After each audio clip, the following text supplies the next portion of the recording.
In this video, we are talking about the Val Zod Superman project for HBO Max. We have some information on a canceled Black Manta movie, and Batgirl has found its villain.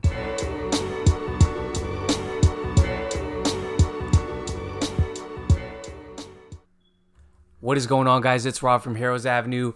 Please do hit the subscribe button, like the video before we get started. Man, while the internet is talking all about Dune, the sequel being greenlit today, we have some DC news that we got to talk about because this Val Zod Superman story hit as I got off of work. Work has been crazy. Have not been able to cover as much as I wanted to cover. By the way, Dune was amazing. Check that out on HBO Max. If you haven't yet gone to the theater to do it, my son got sick last week. This whole week, still sick. So I didn't get to go to the theater watch it like I planned. But anyway, check out Dune. But I digress. We're talking about the Val Zod Superman movie right now because Deadline has an update for us. Let's go ahead and check that out. So Deadline Hollywood says Michael B. Jordan's Val Zod superhero project lands Darnell Mateer and Josh Peters to adapt for HBO Max. And let's check this article out on Deadline right here.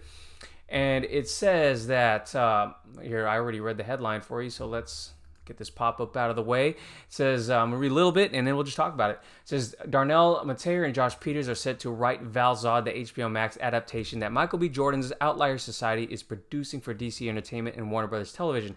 Val Zod is the story of another Kryptonian with powers who hails from the same doomed planet as Superman. The hero is black, and he finds refuge on Earth 2 like the original Man of Steel. He is sheltered on his adopted planet, but eventually in the comics is pitted against a brainwashed Superman. Mateer and Peters are prolific television and feature writers who broke onto the scene with their original pilot American Snow. Their project NOLA sold to Amazon with Sam Raimi directing their one-hour pilot Hannibal, based on the life of Carthaginian General Hannibal. They scripted for Scott Free and Endeavor content. Apple preemptively bought it with Creed 2 helmer Stephen J.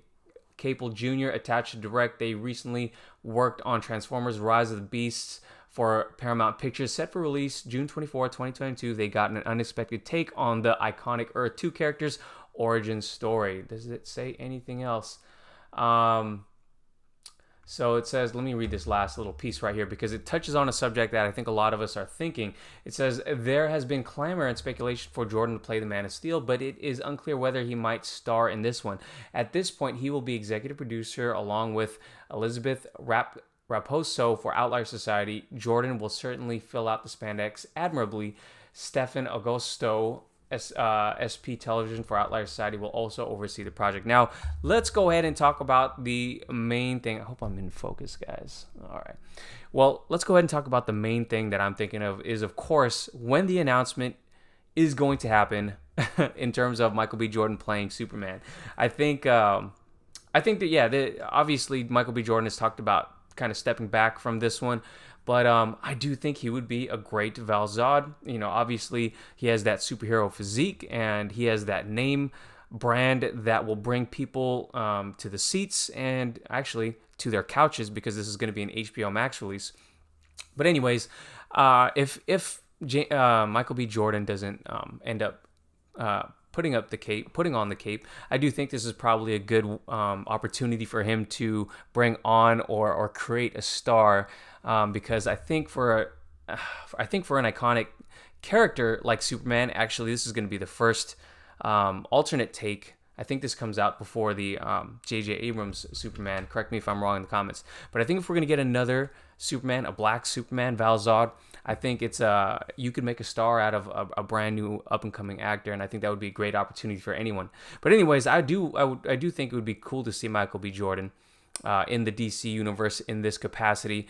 I gotta be honest. I don't know much of the, in reading some of the work from these two writers, I can't say I know too much about or what they have done in the past. So if you guys are fans of the shows that they've been a part of, definitely let me know in the comments down below because I'm really I'm really in the dark in regards to this. Now, in terms of this particular Superman movie, or Black Superman is what probably a lot of headlines will say, is I'm more on board with this project than the J.J. Abrams Ta-Nehisi Coates project, just because this is a different Superman, and I can't remember off the top of my head which character they're going to be doing in the J.J. Abrams Superman, but I think that one, just the way it was handled, and the information got out there. I think they released that information on Henry Cavill's birthday.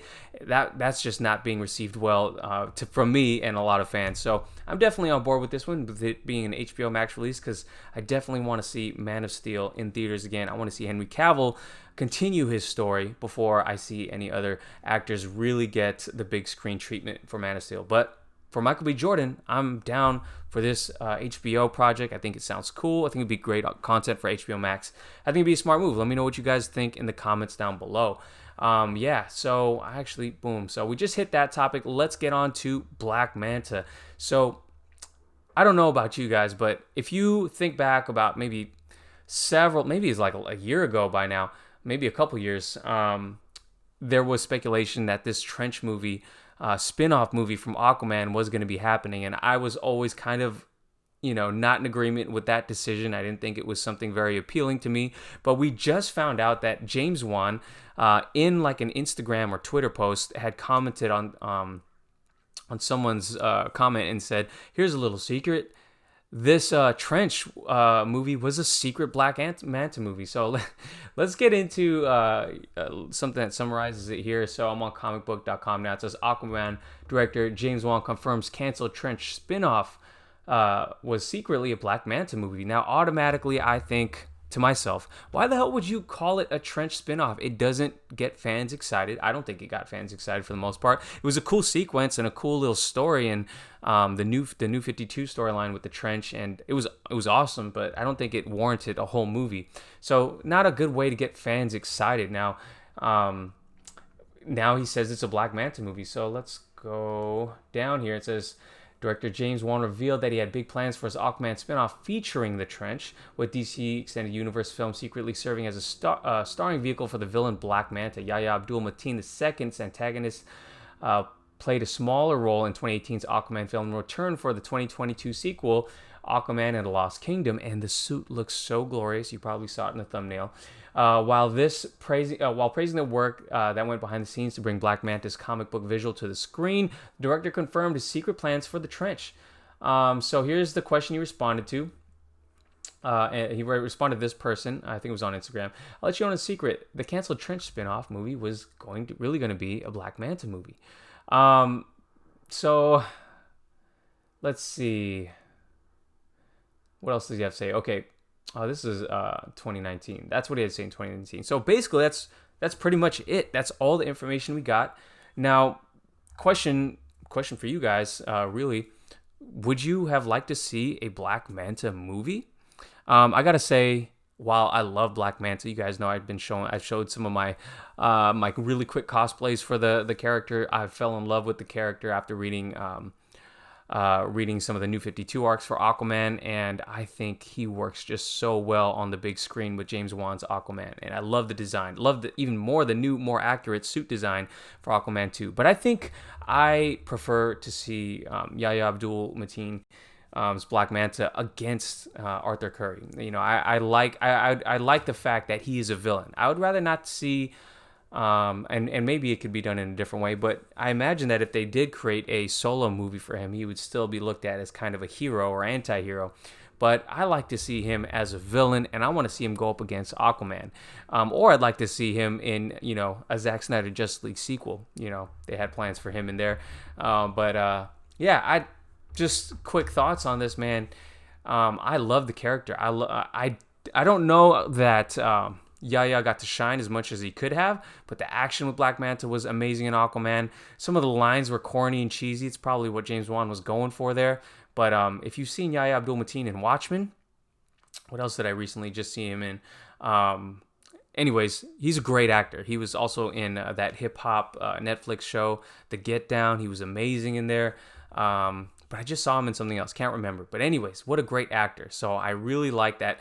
And what he said is he's going to have a more prominent role in this next Aquaman movie. So I prefer him to see him up against Aquaman in a proper Aquaman movie. That's what I think. But would I be down for the sequel if it came out? Or, I'm sorry, a solo movie came out? Of course I'm going to watch it. Of course. James Wan really surprised me with Malignant, I swear. I posted on Twitter before that, James Wan's latest project was, it was super boring for the first half. It was not scary. And then it just took a turn in the third act and really pays off. And so I'm not going to doubt James Wan so much no more. But gotta say, you should have led with Black Manta movie. I think you would have got a lot of people on your side. Anyways, let me know what you guys think about that in the comments down below. And let's go to the last topic for this video, and it has to do with Brendan Fraser, my man right here. I grew up with this guy, love him as an actor. I think The Mummy is like my go-to comfort movie for just kind of chilling and watching at home, at least throughout my teenage years. And I could even watch that series to this day, except for the Scorpion King one. Terrible. But anyways, Brendan Fraser is amazing. Doom Patrol season 1 and 2, loved them. I haven't seen season 3. The only reason why is because Titans has burned me. I stopped watching Titans like a few episodes ago. It's just so terrible, and I've been watching other series, got into Squid Game and other shows because I didn't want to, I was just kind of sick of the corniness and the terrible writing, at least in my opinion. You guys might disagree. You guys might find some enjoyment out of it, and I'll finish it at some point, and I'll eventually start Doom Patrol season 3. But I love this guy. He's amazing, and apparently he's going to be cast as Firefly. So let's go ahead back to Deadline here. So Deadline, let me take away this pop-up, says Batgirl Brendan Fraser to play villain in new Warner Brothers and DC pick starring Leslie Grace. Oh, it doesn't specify Firefly here, but it says Brendan Fraser is set to join Leslie Grace in Warner Brothers and DC Films' Batgirl. Although not confirmed, sources believe Fraser would play the supervillain Firefly in the pick.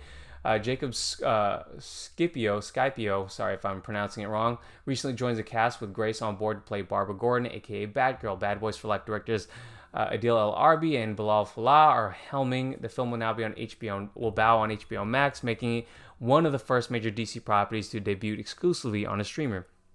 Christina Hodson, who I think she's also helping write the Flash and everything, has penned the script with Kristen Burr producing. Correct me if I'm wrong in the comments. Let's see. So, let's see. Doesn't give us any more information there. But yeah, in recent times, Brendan Fraser's been seemingly having somewhat of a comeback. And apologize for the focus on this video. But yeah, I love the guy and would love to see him. And it's weird because he's obviously in Doom Patrol, which is a DC property, not canon to the DC timeline, the main DC timeline, so it works. Firefly. Although, correct me if I'm wrong as well, the Batman, Robert Pattinson, is also going to have Firefly as a somewhat little villain in the movie as well. So interesting how they're going to go with this character for this movie. I'm excited nonetheless. Again, Leslie Grace, I haven't seen her in, she looks great, but I haven't seen her in that musical that recently just dropped, In the Heights. But she looks like she can play a great Batgirl. It looks like they're bringing back Gordon from Zack Snyder's Justice League. Why am I blanking on his name? J.K. Simmons. So I'm all aboard for this. I'm on all board for this movie so far. Yeah, the one thing that I would request of the people at DCEU, the one thing I would request is that you since you're bringing on Brendan Fraser into the DCEU, you got to bring on Diane Guerrero. Oh my God, I love her in Doom Patrol. I just love her in general.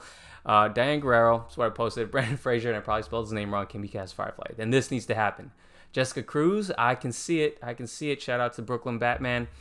Yeah, I could totally see it. Would love to see that. Anyways, let me know what you guys think about Brendan Fraser joining Batgirl and his prospects as Firefly in the comments down below. Thank you guys for watching. Thank you for rocking with me. Like the video, subscribe to the channel. I'll see you guys next time. Peace.